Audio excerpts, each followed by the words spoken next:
السلام عليكم اعزائي المشاهدين، مرحبا بكم معايا في قناتي وقناتكم يوميات بشرى ياسمين. كنتمنى انكم تكونوا بخير بصحه جيده.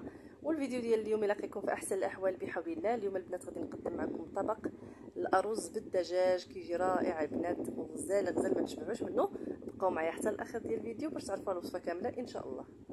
واحد الطنجره البنات غادي ندير حبه ديال البصله اللي كنشلضها اولا كنقطعها قطع رقيقه.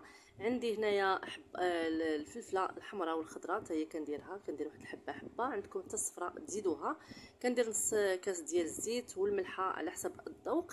كنحرك مزيان وكنشحر هاد البصيله كيف ما كتشوفوا. ثم كنضيف كاس كبير ديال الرز وكندير له 2 كيسان ديال الماء. الكاس اللي عبرت به الرز عبرت به الماء. درت واحد الحبه ديال الطماطم اللي حكيتها، كذلك درت معلقه كبيره ديال القزبر والمعدنوس. درت واحد الحبه ديال الجزر مقطعه طريفات صغارين. ثم درت العطريه اللي هي معلقه صغيره ديال توابل الدجاج ومعلقه صغيره ديال الخرقوم، معلقه صغيره ما بين السكينجبير والابزار. صافي وكنخلط هاد المكونات كاملين البنات كنضيف داك القطع ديال الفخيدات نتاعي اولا ديري القطع ديال الصدر، المهم اللي متواجد عندكم.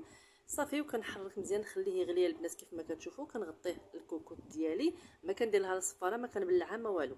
كنديرها على درجه ديال الحراره اللي مهيله البنات حتى كيتشرب كما شفتوا.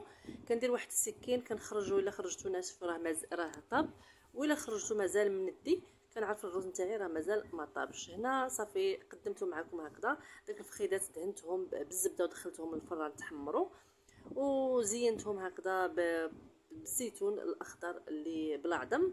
هكذا كيجي رائع البنات ما تشبعوش منه. وهكذا البنات كنكونوا وصلنا للنهايه ديال الفيديو. كنتمنى ان الفيديو ديال اليوم يعجبكم. الا عجبكم ما تنساونيش من لايكاتكم وتعليقكم ومحفزات تشجيعا لي باش نقدم كل ما هو جديد معكم. واللي اول مره كيزور القناه نتاعي مرحبا والف مرحبا. فعلوا زر الجرس باش يوصلكم كل جديد.